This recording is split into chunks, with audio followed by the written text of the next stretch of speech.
Welcome back to another video, and in this video I will show you the main differences between padding and margin.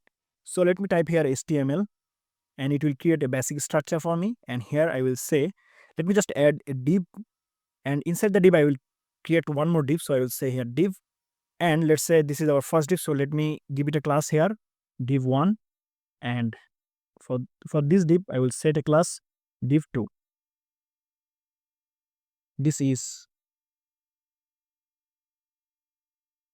div1, and I will say this is div2, and go to the CSS here.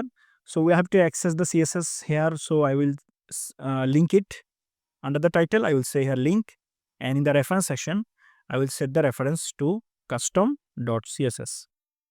Now I will do CSS for all the divs here. So let's do it for the div1 first, and we just have to keep here dot and the class name to access the class, and then curly braces, and inside the curly braces we will say, let's say I want to set a background color here. Background color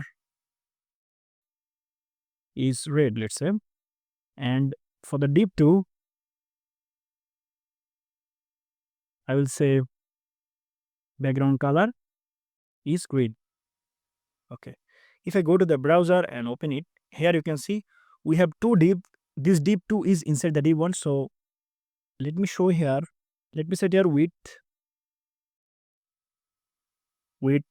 500 pixel, and the height is also 500 pixel. If I refresh it, now you can see this div is under div1. So now I will show you what is the difference between margin and padding. Let's say I want to add padding inside div2. So I will say padding 20 pixel. As you can see, we have create space inside the div.